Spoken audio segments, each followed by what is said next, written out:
So let's wrap up the Spurs in Paris and then give our midseason grades to the Spurs guards.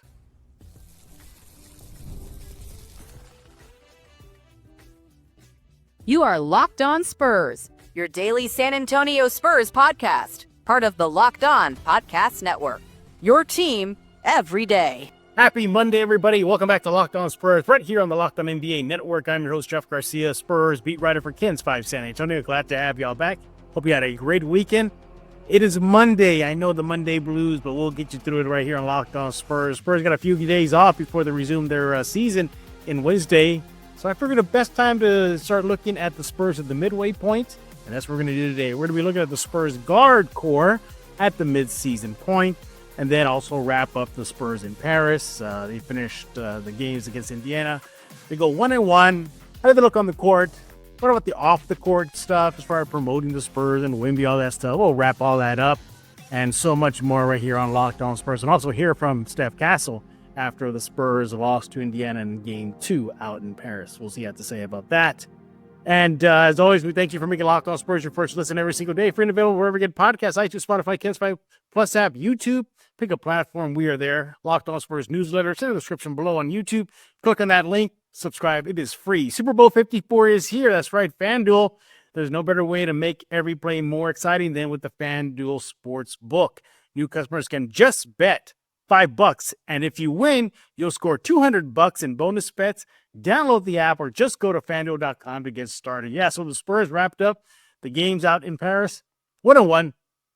Took care of business mightily in Game 2, but then we're on the wrong end of things in Game 1, and then in Game 2, yeah, they got curb stomped. So they curb stomped Indiana, and then they got curb stomped themselves. So we're going to talk about that.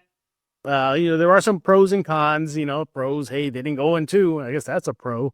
But there was some troubling moments in Game 2, and we'll see what our guest has to say about that and so much more. So they'll come back to the States, and I think they're going to come here for like 3 days, or 3 games, and then they hit that road trip. Yeah, that big road trip is right around the corner. All right, who's going to help me break it all down today? Let's go to there he is. It's Joe Garcia. Look at Joe. Joe, we got a rhythm now. We finally found a way to get you on here a little bit more often than not. Yeah, thanks for that, Jeff. It's always great to be here talking Spurs basketball with you. With as we affectionately call it, Los. But you know what? I was happy that today we had no gremlins, no technical gremlins. No gremlins at all. Although, Joe, again, there's still that alien that's above your head, man. He keeps on looking in, man. What's his deal? No, I guess the alien's gonna keep the gremlins away from us for now. So. Yeah, that alien is doing behind you. That's what he's doing. Yeah, he's good luck. He's good luck. He's a good luck alien. As you can see, if you're watching on YouTube, there's an alien behind Joe. No, he's not getting abducted, everybody. He is Area 210 Podcast. Make sure to follow him on X at Area 210 Podcast.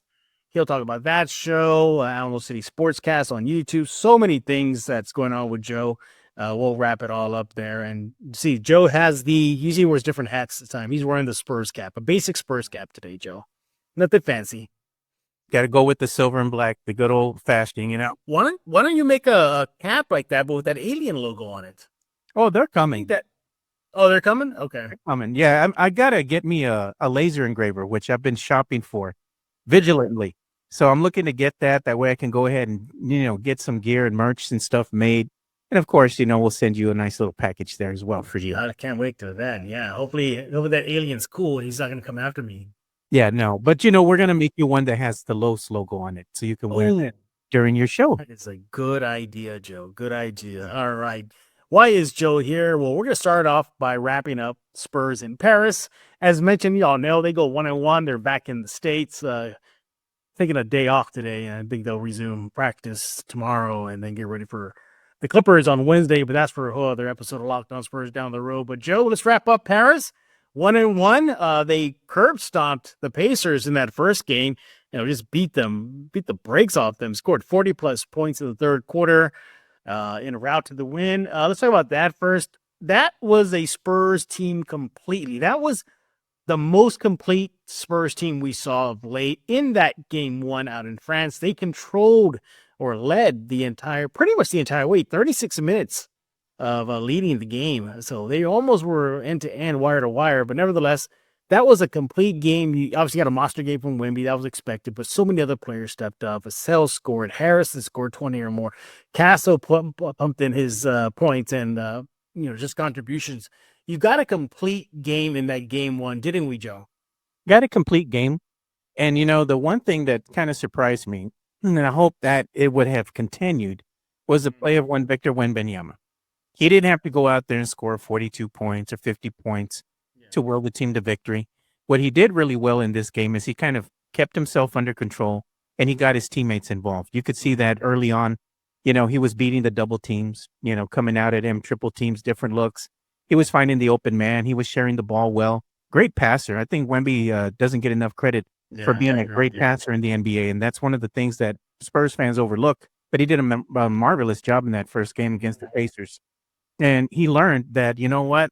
He doesn't have to do it all. When he gets his teammates involved early, hey, you actually can go ahead and start knocking down shots. They started, helping him out there a little bit. So he didn't have to carry the load or shoulder the load entirely. So good on him for doing that. Spurs went on, had a great game. The Vegas had him at -3.5. They were underdogs. Yeah. They had the Pacers winning this one by 3.5 points. Spurs didn't help the Vegas odds makers any on this game. So if you bet against the Spurs, you lost, but if you had picked the Spurs to win, you would have won a little money. So good on the Spurs for getting a win. Much needed win there, Jeff. They weren't a little skid and they look great. You were hoping as a Spurs fan, man, this is great, man. You're seeing the team come alive. Maybe this will translate to game 2, but what happened, Jeff? Yeah. Well, before we get to game 2, just a little bit more on game 1. Wemby, as you saw on your screen right now, a picture of him, he ended up in that game 30-11, so he definitely led the Spurs. But outside of that, as much as the third period, that was their bugaboo during the losing skid, recent one, and then even a couple of games there. But they won that third period, 45-23. Their bench stepped up, 53-33 over Indiana's bench. Starters outscored the Indiana starters 87-77. Even in the paint, the Spurs got that ish, 7-56. It was a complete game. It was one of the best games. Harrison Barnes talked about it after saying that was one of the rare near 48 minutes of basketball, positive vibes for the Spurs. And then everything fell apart in game 2. I don't know, Joe, was it kind of just coming off that high of Wemby in France and, all the hoopla? Because just as bad as they gave it to Indiana just clubbed them, didn't they? Yeah, man.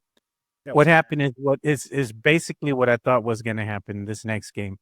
Indiana figured out that if you go ahead and double down on Wemby, get physical with Wemby, take the head off the snake, the rest of it will crumble. And sure enough, that's exactly what happened. Indiana was more of the aggressor. Spurs fans are complaining about the calls, and that's why the Spurs won or lost this game. That was not to be. It had more to do with the way that the Spurs played out there. Right. It was just a very sloppy game overall. When you're turning the ball over 22 times, you're getting obliterated inside the paint. You're just not playing well as a cohesive unit. You can see that across the stat board there. It just tells you the Spurs just had a poor showing. And the free throws, 17 of 25, that's not going to really cut it and help your cause any. Their free throw shooting percentage was 68%, which is not good. They got out rebounded. The assist, they were down. Well, they only had 22 compared to the game prior where they had 31. Yeah. Still not sharing the ball, well.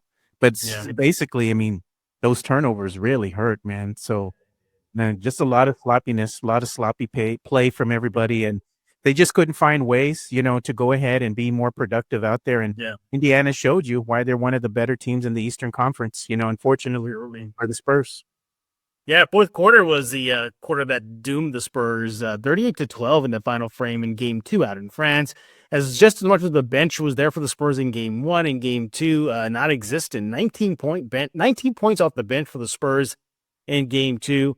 Even little things too, like in the paint points, 57-52, Indiana. You got just Halliburton just went off. They had no answer for him in that third period, and he just took over the game. He ended up with 28 points. And then you just saw just minimal production. There was really not much help for Wemby as there was in game one. You have Wemby with 20 and 12 in that game, but Devin Vassell just vanished. 24 rebounds, 2 assists in 32 minutes. I was spoken that Jeremy Sohan was going to be the savior of the team. Well, Sohan did come back in game one after being injured, so everybody was kind of happy with that. But in game two, Sohan with 11 minutes, 3 points, 3 rebounds, 2 assists, 2 steals. So wasn't really great for him. And you looked at the box score, everybody was in the negative in the plus minus, even Wemby. I think Champagnie was the only one at a +1. But, everybody who got in the game, for the most part, minus Champagnie, he wasn't that effective as well. Champagnie, we look at his contributions in game two, 10 minutes, 3 points. That was it. 1 3-point shot made. Turnovers.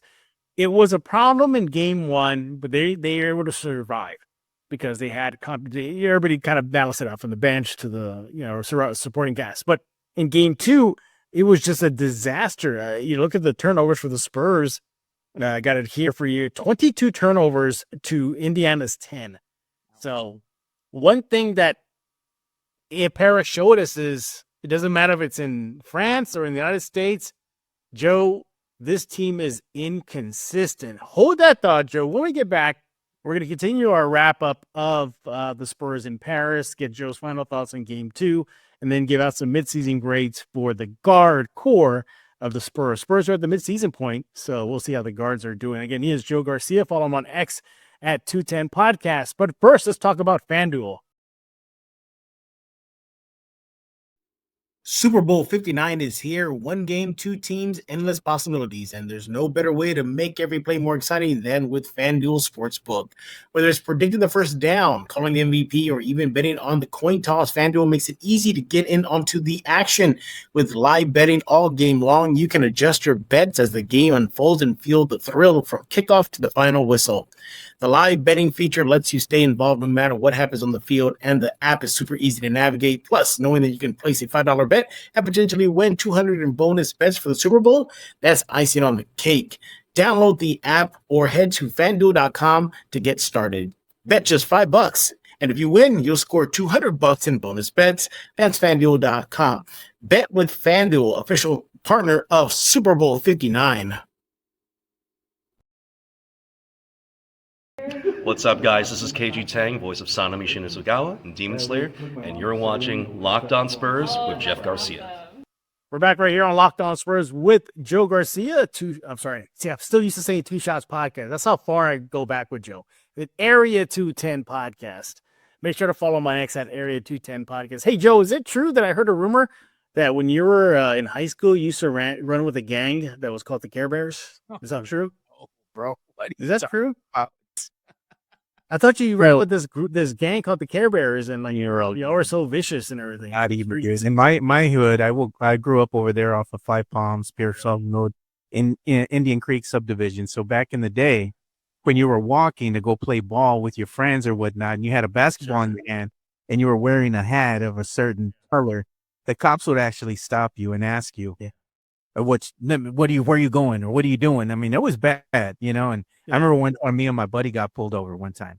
I would think I was wearing a Chicago Bulls hat. I think he was wearing a Miami Hurricanes hat or something. They're like, y'all affiliated with gangs because of your hat. That's how dumb it was back then. Yeah. And they said, what's y'all's name? And I don't have no idea. I'm like maybe 13, 14 years old. They asked my buddy, what's your gang name? We have you in here in the system. It says that your alias is Doggy. Dude, I started laughing so hard, man. I was laughing. And so from that day forward, man, I would tell him, what's up, Doggy? He's like, man, shut up, bro. Yeah. Well, I heard your Care Bear name was Love-A-Lot. So it was pretty vicious. Love-A-Lot, Joe Garcia. Anyway, enough about Joe's time running with the gang called the Care Bears back in his day. We're talking about the Spurs, but he did not run with a gang, everybody. I'm just messing with him. We're talking about the Spurs in Paris, and we're wrapping it up. So, Joe, some final thoughts about the Spurs in Paris. Again, inconsistent. It doesn't matter if they're in the United States or they're in Paris. They are inconsistent. You get a win versus Indiana, you can't carry it over in game two. You have Devin Vassell, who put together a string of 20-plus point games, and then he fell apart pretty much. Well, didn't really contribute. in a game that they should have won. I think they should at least show some more competitive spirit. So then, of course, everybody just didn't show up in game 2. Do you think that's just the way it's going to be the rest of the season? They're going to win some, they're going to lose some. They're going to win 2, they're going to lose 3. They are who they are, aren't they? They're just a middling team. Yeah, they're just showing you that they're just not a very good team. They're showing you that they're going to be probably below 500 when the season's over. They're going to be probably on the outside looking in of the play-in tournament. I don't know if they can go ahead and put things together because of their inconsistent play. And one thing that is going to rear its ugly head time and time and time again is the lack of heart, the lack of discipline, and the lack of honor. They're soft, man. You know what it is, man? I'm going to tell you like it is. Wimpy ganas, dude. No heart, And I think they should go ahead and, the coaches should go ahead and start calling out the team, because they've said, they've kind of they've tap danced around the soft. They just don't play very hard. They're just not doing very well. Call a spade a spade. Just say the team is soft. They're not playing consistent. They're just no heart out there, man. It's like, play for some pride, put some things together. Even Chris Paul's like, well, maybe they'll figure things out. No, they won't, man. They're not. This is who they are. They're just not very good right now. And unfortunately, I think that what needs to happen is some trades need to be had so they can go ahead and surround Wemby with some better talent. It's clearly evident at this point in time. I mean, something needs to happen. Yeah. You don't have to be a genius to know the roster just isn't conducive to lend to Wemby's talents. And again, that pace issue came up against Indiana in game 2. In game 1, the Spurs controlled the pace and they exert their will. In game 2, Indiana exerted its pace. Indiana is about a 97, 98 pace team, which is a good for a top 10 in the NBA. They won. Their pace was 99.8. So they definitely show what something the issue of the Spurs handling the teams that played with pace. You know what the problem was, dude, Jeff? It was transition defense, man. The Spurs have been worried this season, and going back to the last several seasons, when it comes to transition defense, they just can't stop anybody, man. And unfortunately, you see that time and time again. When a team pushes the pace, they come up the court, they get easy shots, man. Their shot selection is really good, and it's not even sexy the way teams beat the Spurs. It's just, you know what? Let's go ahead and pass the ball. Let's get a better shot, and it turns into an easy 3 or an easy 2. And that's how the other teams will go ahead and go up on the Spurs by going and exerting runs, 10 points, 12 points, 14 points, boom, boom, boom. And it's nothing sexy, man. It's just poor transition defense. Absolutely. Well, the Spurs, again, at least they got a split. It wasn't a sweep. They go 0-2 in Indiana. There's that. But off the court, Joe, I think it was just, again, off the court only. It was a success. The Spurs did ride by Paris, France, and Wemby and the Spurs helped fund 2 new basketball courts in Wemby's hometown, Paris, France. What else? They, obviously did a lot of community initiatives in Paris. It just seemed like the whole city was alive for the Spurs and Pacers arrival. Well, more likely the Spurs because of Wemby, and don't forget Cities in Soko. And then, they brought the legends. Robinson was there. Manu was there. Obviously, Tony Parker was there.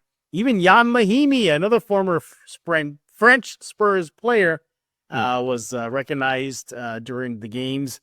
Overall, I think off the court, Joe, it helped the Spurs brand.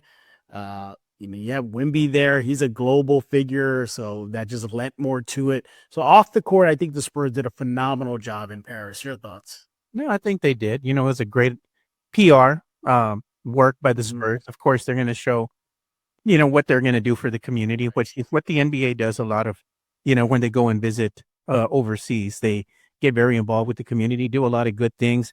They did a lot of great things with the kids. They had some basketball. Was it like, I think working out. They were working out with kids, and Wemby got to go back to his, old stomping grounds and kind of share the moment with the kids out there and kind of give them a court, gifted them a court, so they have a nice place to play now, and hopefully, there'll be some future NBA prospects coming out of Wemby's old neighborhood. That would be special. So it was a great time to be had by the team. Wemby kind of took on the role of Coach Pop and treated the team to a dinner, I heard, and They were saying that it was very good, food, some of the best food they've ever had. So that was good. All in all, there was a lot of team bonding going on. Hopefully that can translate to the Spurs playing better as a cohesive unit before the rodeo road trip, because that's the thing that's looming right now, and that's going to make or break the season for the Spurs. But overall, great by the Spurs PR for doing what they did out there. Yeah, absolutely. There was clothing collabs. Yeah. The Spurs were able to go to a couple soccer matches out there. I think there was even a jersey gift for the Spurs. I think a French club, soccer club, gave the Spurs a lot of jerseys. Oh, yeah. So Wemby out there doing his thing with showing off his skills with the soccer ball. Yeah. So overall, I think PR-wise, off the court, it was perfect for the Spurs. They did a home run on that, really setting that silver and black brand reach further, than just San Antonio. Yes, even Austin. We all know they're making efforts to Austin.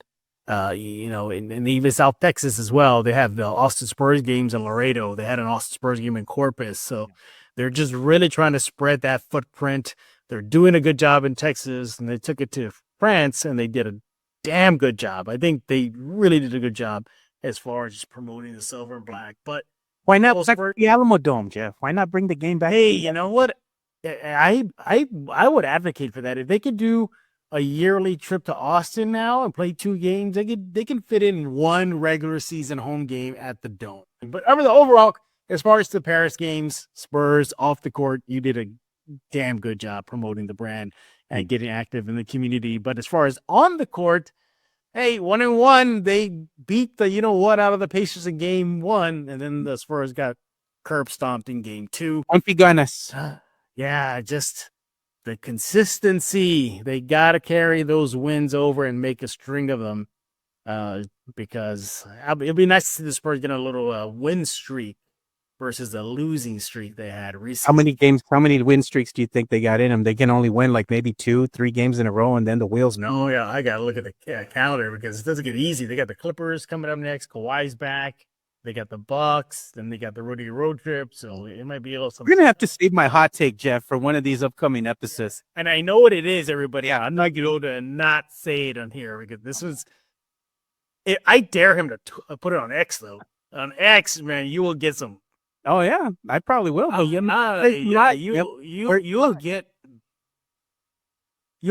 get smoked. You'll get cooked if you put that on X. I will, but I don't think it's where's the lie in that statement, I said it earlier this week, and we're not going to talk about it here, but Jeff knows exactly what I'm saying. Yeah.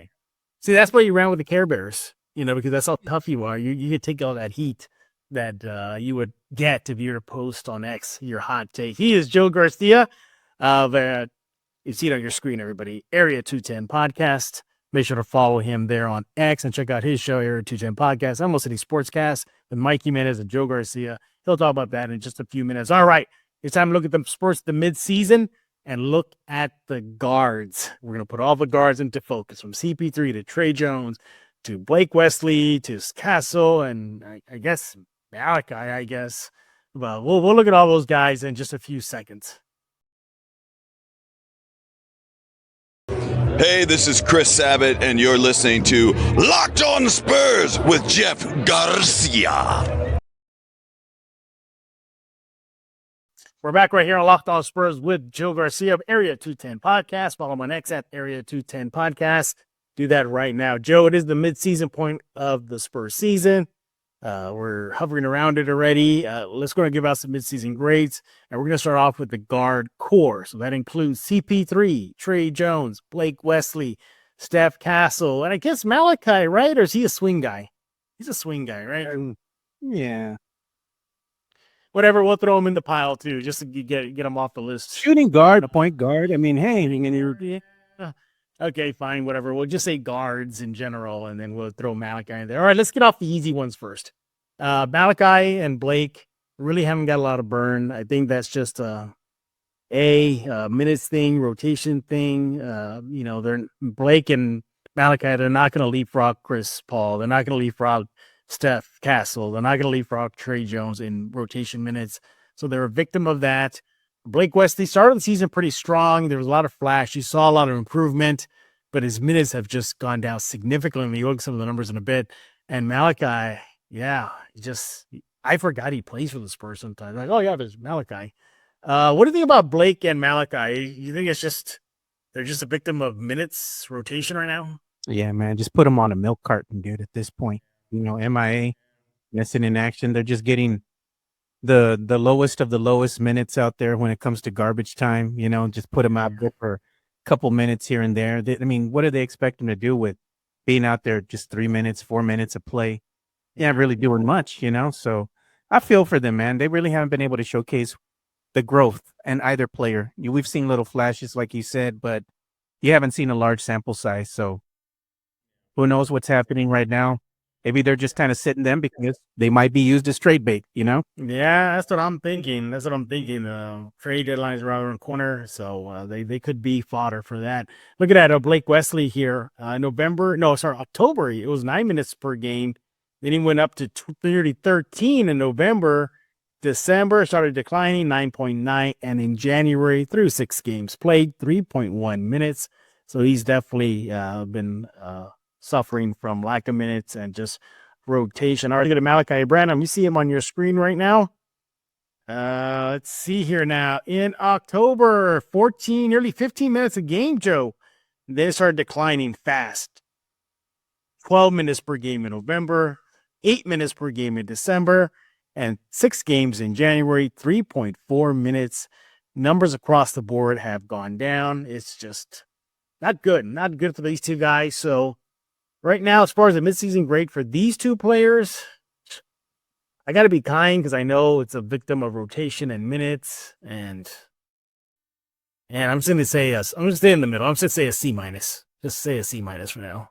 Yeah, I just give them a solid C each, man. You haven't really seen much of them, like that. They're MIA. All right, let's move on. Let's go in and now look at Trey Jones. Jeez. He got hurt to start the season, and he's back and he's throwing him out there. We'll look at some of the numbers right now, Joe, to help you grade him. Well, I can see some of his numbers already, dude. Oh Lord, man! All right, well, let's start out. Okay, what's standing out for you? Total assist, man. He's only averaging 3.7. Total rebounds 2.2, points 4.1. He's not doing anything sexy out there. He's kind of showing that Stephon Castle is doing a lot better than him, and I don't know why they keep on putting Trey Jones out there. I mean, he's a defensive liability. He's not lighting it up by any means. Mm-hmm. What does he really do at the end of the day? How does he bring value to the team to help them win games? I know they like to go with their veterans, but when you're looking at his numbers, this is bad, Jeff. I mean, if this is your 1-2, this is going to be your solid second point guard coming off the bench, and this is what he's putting up. That's a solid D, in my opinion, given the minutes that every game. He's played 25 games this year, and his assists are down. He was averaging 6.2 last year, and down to 3.7 so far this season. Now, that does coincide with the minutes. Now, the minutes have gone down. He averaged about 28 last season. Now he's only averaging about 16. Again, a victim of Castle and CP3 on board. Points have gone down to 4.1 per game. Rebounds have gone down to 2.2. Mentioned the assists. I mean, he's on pace maybe to record the most blocks in his career. He has 5 at this point. The most blocks he's ever recorded is 9 last season, and then in 22-23. Field goal percentage is down by a couple points here, 45% to 50% last year. And I want to give him again a little bit of slack because of Chris Paul and the emergence of Stephon Castle. 25 games. I'm gonna stick with a C minus. I'm gonna stick with there. It's no. Come on, Jeff. He needs to be at least. I mean, that's bad, bro. He's not even your second option at this point. He's your third. Man, well, that's the thing. Again, he's just 16 minutes, and that's still pretty good for a third option. 16 minutes.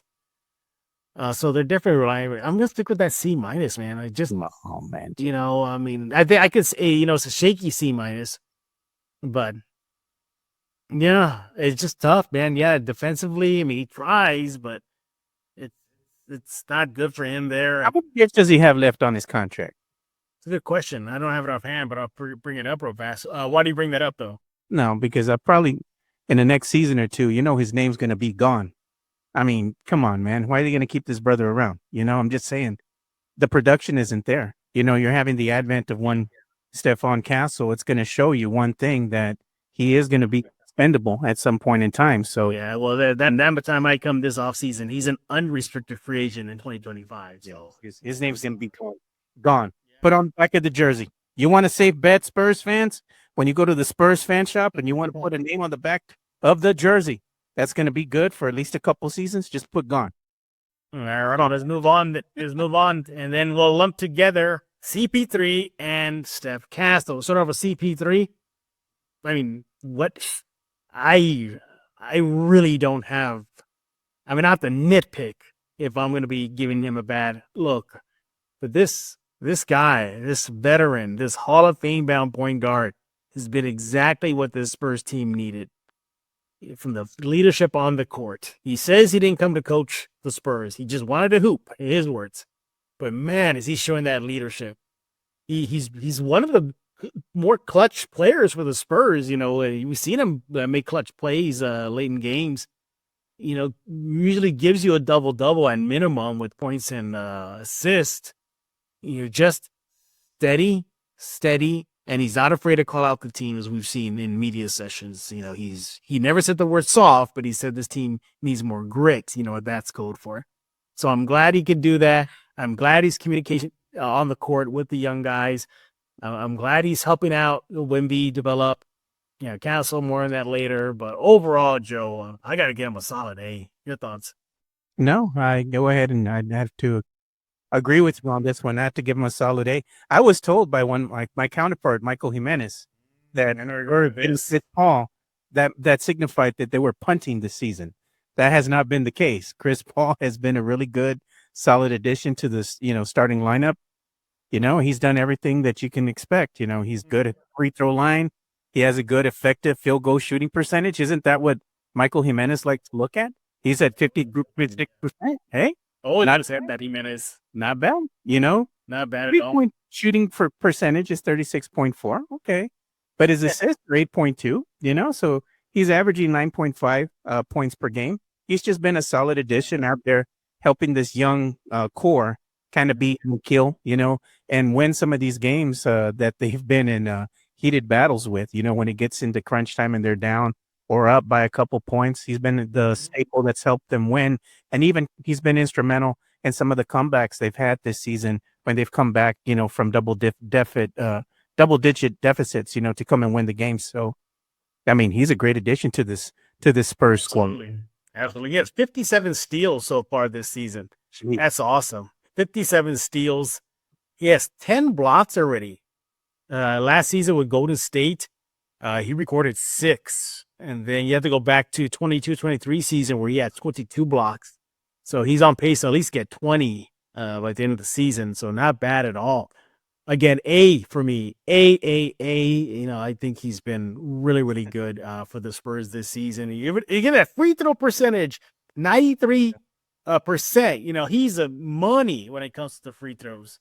So, and how old is he again, Jeff? 39? Gonna be 40? 9 years old. Yeah, he's an old veteran. All right, let's wrap it up. I look at the guards by going with the rookie Steph Castle. This guy is eye-opening for me.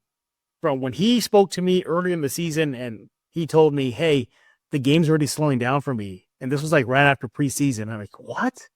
Already? And even Wemby, I think Wemby brought it up one time. He said, yeah, he goes, Steph Castle told me that the game's slowing down for him already. I think it was after like the 20th game around there. And then Wemby said it took him well into the 50s in his rookie year, 50 game mark to get going. So kudos to him. We'll go to some of the numbers right now. But just, that even keel on the court, he's not letting the refs get to him. Because we see him get murdered on the court and no calls at all. So he's just continuing to be that spark plug for the team. You see him rise up and down on the rookie ladder, but he's never out of the top 5. He's always in there contention. He even waded through that whole, coming off the bench, starting back and forth, and just really been a spark plug. But defensively, Joe, I think we like what we see from him there. Yeah, I think, quite honestly, man, I think that Stephon Castle is going to have a higher ceiling than some of these other players, namely, Devin Vassell on the team. I think that at some point in time, Stephon Castle's ceiling is going to be higher. Athleticism's there, court vision, high basketball IQ. Kid's not afraid of anything, goes out there.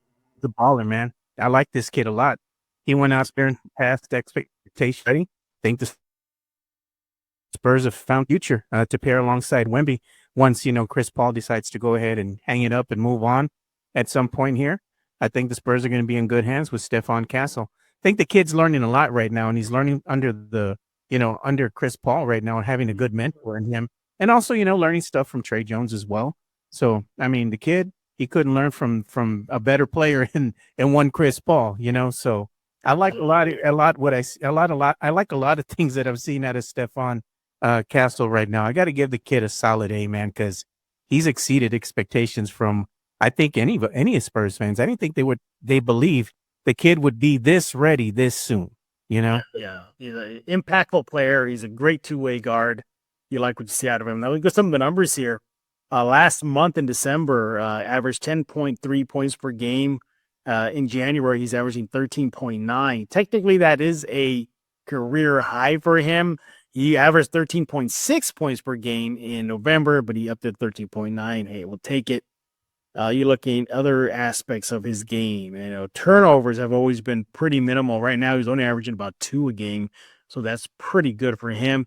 3-point percentage, I mean, that's the only knock I could think of. It's got to get better. Right now, in this month of January through 10 games played, he's averaged about 26% from the 3 line. Takes about 4. He only makes about 1. So that needs to improve. Overall, I mean, he not afraid to take on the Luka Doncics, the SGAs, the grit, his ability to explode to the rim, bring some excitement. He's going to the All-Star break and the dunk contest. That'll be fun to watch. He's just a nice piece to the rebuild right now. Dare I say, Joe, a foundational piece for the rebuild like Wemby? Are we there yet? I think so. I think you have to go look at him. The only 2 players on this team, on this squad right now that are untouchable are Castle and Wemby, Area 51. The rest of them, they can go, man. As long as you go ahead and get some players that are going to be of a higher caliber that you can put around Wemby, hey, you got to go ahead and pull the trigger if it makes sense for just not only the Spurs, but the other team as well that's wanting to be the party wheeling and dealing here. But to me, the only 2 untouchables are going to be Wemby and Castle. Everyone else, they're expendable, man. Like we said in the past, don't get enamored with the players. They're just pieces that can be traded at any time. Spurs fans get enamored with Sohan and Vassell and Keldon, and they're tradable pieces at any point in time. And if the Spurs find a suitor and they, it, like I said, makes sense and they can go ahead and make salaries match, they're going to pull the trigger. Yeah, I think one thing that doesn't get enough attention, and I've been wanting to ask him about this, but, they've been in Paris, and I'm able to go to the last 2 games because of other commitments, home games, that is. But he doesn't foul that much. He's only averaged about 1.7 fouls in the month of January. Yeah. In the month of November, he only averaged 1.5. So for a rookie, that's pretty good. And he plays smart, so he doesn't get himself into a lot of foul trouble. But overall, I got to give him a. It's like I don't want to give him an A because I want there's still room for improvement. Oh no, Jeff. I'm not gonna give him a C. I'm not gonna give him a D-. I'm gonna give him an F, obviously. So I'm hovering around an A- to a B+. I'm in that range right now. You're one of those people, man, that goes to the Celtics. No, it's not. What? There's still room for improvement. We mentioned the 3-point shooting. It's really bad. You're looking at the field goal percentage. It's not terrible, 43%. Yeah. It is an increase from last month at 38%. He increased it to 43%. So there's that.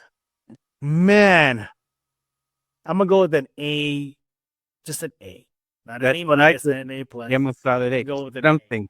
You're one of these people, man, that goes to the self-checkout line. You know how they go ahead and give you the survey and you can give 5 stars? You're giving the Castle, you're like, hey, that I don't want to give a good grade. Improvement. I'm going to give him 4. I want some room for improvement. I want a little, Jeff. I want a little space there so he can call up higher and higher and higher.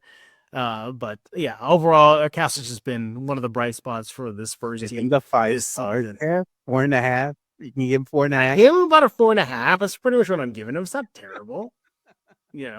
I just It's a motivation, Joe. Motivation for the young guy. He is Joe Garcia with Area 210 Podcast. I'm going to get it right, Joe. Area 210 Podcast. Make sure to follow my ex at Area 210 Podcast and check out his show. Area 210 Podcast is on YouTube. And, of course, I almost say Sportscast. Joe, talk to us about what's going on the YouTube side of things for you. Yeah. Well, we're just surpassed, 2,000 plus subscribers. But 2,229 or 30. I don't even know. I haven't looked all week. I'm sure it's gone up a little bit more. But we're having our 2,000 subscriber party celebration this weekend for sure. Jimenez canceled on us last week. He had some personal matters to attend to. But this week, we're going to go ahead and have the karaoke party over at the Hidden Tavern on Saturday. So it starts around 7 o'clock. Me and Jimenez will be there early. Hopefully you come to the party as well, Jeff, so Jimenez can finally make good on his promise to go ahead and buy you some drinks. And tell him, don't be cheap on me either. He's got to buy the good stuff. Yeah, I wasn't cheap on him. Exactly. He knows I was not cheap on him. Yeah. So don't be cheap, man. Jeff only drinks top shelf. So don't be getting none of that. First of all, let me clarify. Yes, I do. I go for the top shelf, yes, but it's not because I am going for the top shelf. Just want the Think good about it. It's just I don't want to. The good stuff doesn't give you that much of the hangover. It doesn't get you that sick. Tastes a little better, and then too, you kind of more aware about what you're spending, so you don't want to go too crazy. Yeah. So it kind of helps you limit, your spending. When you're out and about, but because you get that cheap liquor and you get the headaches and you get the sick, you're like, oh, it's gross or a bad drink. Mike already owes me 2 drinks because that was our bet. When we bet against the Spurs. Then yeah, he said, "Oh, Wemby's gonna have 30 points or more." Oh, that's right. I remember that. Told him 30 or less, and sure enough, I won. You got him.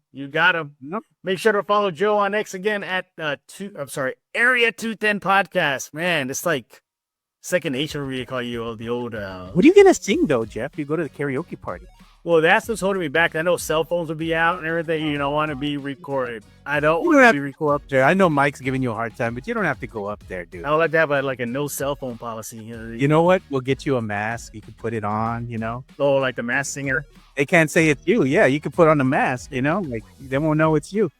There you go. All right. Well, Joe, we appreciate you taking time out of your schedule to hop on here on Locked On Spurs and chipping in as you always do. Again, follow him on X at Area 210 Podcast. Excuse me.